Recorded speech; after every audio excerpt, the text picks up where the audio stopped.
Subscribe कीजिए royal teacher को education संबंधी न्यूज़ तुरंत पाने के लिए। तबादले का इंतजार। थर्ड ग्रेड शिक्षकों के तबादले फिलहाल अधर में। अगले महीने प्राथमिक व मिडिल स्कूलों से हटेंगे अधिशेष शिक्षक। प्रक्रिया हुई शुरू। जहां नामांकन कम वहां से हटेंगे अधिशेष शिक्षक। 6 साल से माध्यमिक शिक्षा में स्टाफिंग पैटर्न की समीक्षा नहीं। जी हाँ साथियों, इस वक्त की बड़ी खबर की बात करें तो तबादले का इंतजार लेकर थर्ड ग्रेड शिक्षकों के अब फिलहाल अधर में है। शहर और घर जाने के इच्छुक शिक्षकों में मायूसी छाई है।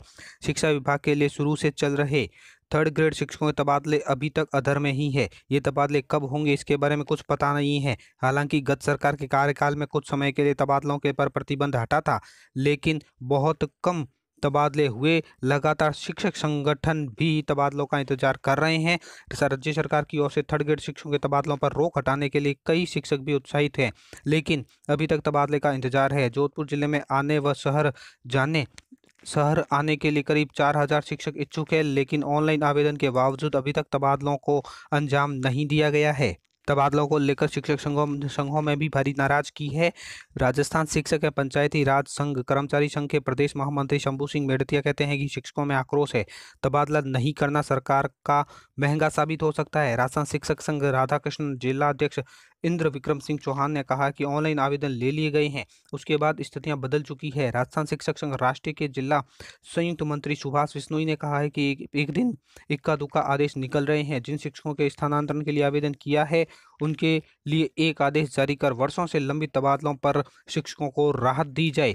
इनका क्या कहना है? प्रेमचंद साखला, संयुक्त निदेशक स्कूल शिक्षा जोधपुर मंडल, ये कहते हैं कि थर्ड ग्रेड शिक्षक स्थानांतरण को लेकर फिलहाल कोई निर्देश नहीं है। जैसा राज्य सरकार निर्देश देगी उसी के अनुसार कार्य करेंगे।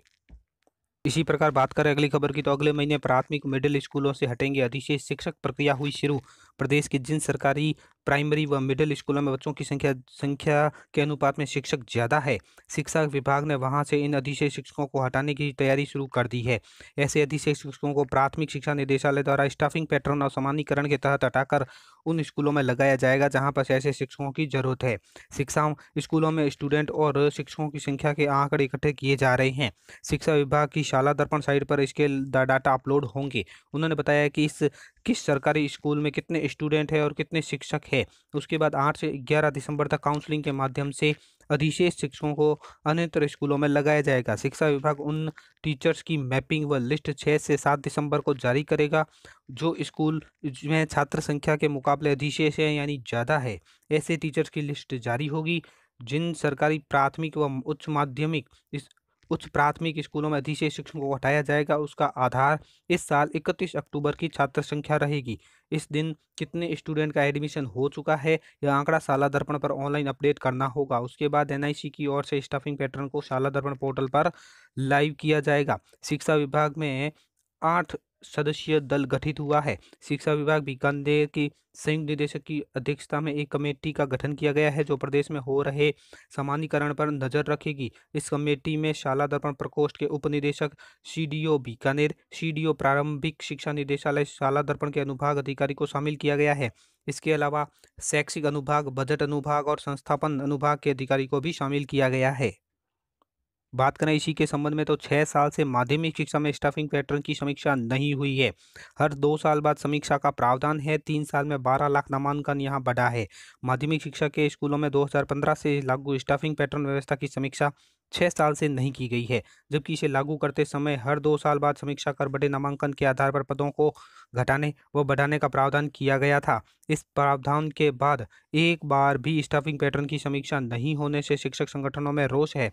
प्रारंभिक शिक्षा में 24 नवंबर से स्टाफिंग पैटर्न की समीक्षा के साथ नामांकन के अनुसार पदों को कम ज्यादा करने के कार्यक्रम की शुरुआत के बाद शिक्षक संगठनों ने स्टाफिंग पैटर्न की समीक्षा की मांग उठाई है।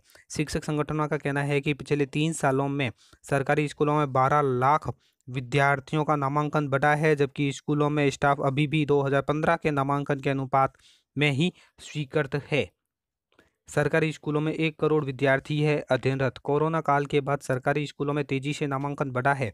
वर्तमान में कुल 98,89,425 विद्यार्थी अध्ययनरत है, जबकि 2015 में करीब 83 लाख विद्यार्थी नामांकित थे। वर्तमान में निजी स्कूलों में 20 लाख विद्यार्थियों के नामांकन में कमी आई है। अनिवार्य विषय के व्याख्याता के पद ही नहीं, उच्च माध्यमिक स्कूलों में अनिवार्य विषय हिंदी तथा अंग्रेजी के पद स्वीकृत नहीं है, जबकि पहले 3 ऐच्छिक विषयों के साथ 2 अनिवार्य विषयों के व्याख्याता के पद स्वीकृत किए जाते थे।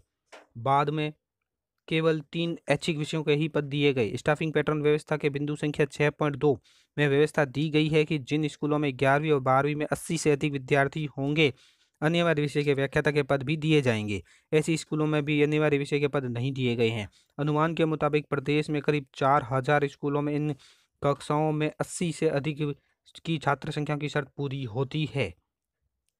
इसी प्रकार बात करें एक और खबर की, तो जहां नामांकन कम वहां से हटेंगे अधिशेष शिक्षक। प्रारंभिक शिक्षा में दोबारा स्टाफिंग पैटर्न की कवायद हुई तेज। मंत्रिमंडल में फेरबदल के साथ ही शिक्षा विभाग की ओर से अगले महीने तक प्रारंभिक शिक्षा में दोबारा स्टाफिंग पैटर्न व समानीकरण की कवायद तेज हो गई है। जिन स्कूलों में नामांकन कम है वहां अतिरिक्त शिक्षक लगे हुए हैं, तो उनको अब दूसरे स्कूलों में जाना होगा। इससे पहले वर्ष 2016 और 19 में प्रारंभिक शिक्षा में समानीकरण हो चुका है, जबकि माध्यमिक शिक्षा में पिछले 6 वर्ष से समानीकरण नहीं हुआ है। कोरोना काल में माध्यमिक शिक्षा में सबसे ज्यादा नामांकन बढ़ा है। ऐसे में शिक्षक संगठनों की ओर से माध्यमिक शिक्षा में भी स्टाफिंग पैटर्न करने की मांग उठाई जा रही है। निदेशालय ने प्रक्रिया शुरू कर दी है। 6 दिसंबर को जारी होगी सूची। विभाग की ओर से उन शिक्षकों की सूची जारी की जाएगी जो स्कूलों में छात्र संख्या के मुकाबले अधिशेष है। इन शिक्षकों को सीधे इधर उधर भेजने की बजाय काउंसलिंग के माध्यम से उन अन्य स्कूलों में भेजा जाएगा। ऑनलाइन काउंसलिंग होगी। बात करें अगली खबर की, तो शिक्षा अधिकार अधिनियम में फेल न करने के प्रावधान को गजट नोटिफिकेशन में बदला।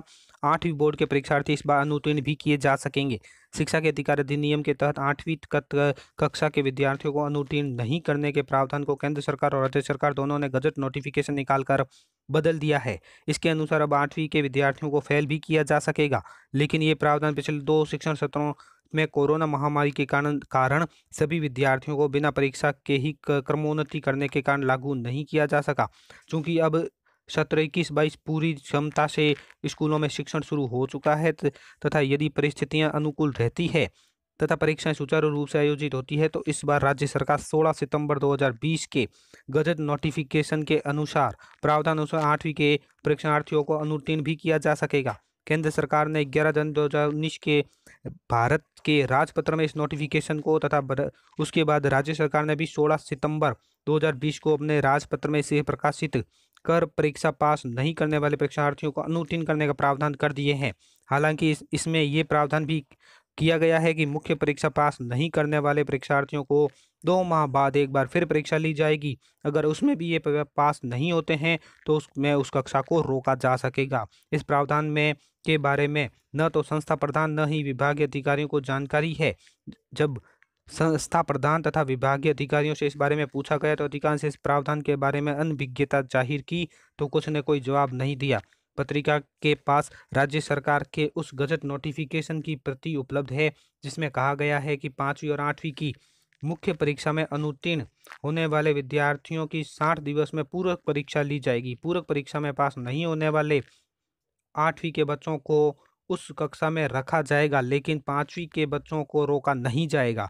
क्योंकि अधिकांश बच्चों तथा अभिभावकों को अभी तक ये जानकारी है कि शिक्षा के अधिकार अधिनियम के तहत बच्चों को फेल नहीं किया जा सकेगा। इसलिए ये जरूरी है कि सरकार और विभाग कोरोना महामारी में विस्मृत हो गए इस गजट नोटिफिकेशन के अनुसार सभी संस्था प्रधानों को तथा बच्चों तथा अभिभावकों के समक्ष वर्तमान स्थिति स्पष्ट करे, ताकि संस्था प्रधान, अभिभावक और बच्चे समय रहते उसी के अनुसार परीक्षा की तैयारी कर सके। इसी के ऊपर प्रदेश महामंत्री राजस्थान प्राथमिक एवं माध्यमिक शिक्षक संघ का कहना है कि 20 और 21 में सबको पास करने से 16 सितंबर 2020 का गजट नोटिफिकेशन चलन में नहीं आया है। इस कारण वर्तमान में 8वीं तक किसी को फेल नहीं करने की जानकारी घर घर पहुंची हुई है। केंद्र और राज्य सरकार अभी से इस गजट नोटिफिकेशन की स्थिति है वो स्पष्ट कर देनी चाहिए। तो साथियों, ये थी आज की न्यूज़। उम्मीद है ये वीडियो आपको पसंद आई होगी। वीडियो पसंद आए तो ज़रूर लाइक, शेयर और सब्सक्राइब कीजिए। पास में आने वाले घंटी के बटन को ज़रूर दबाएं।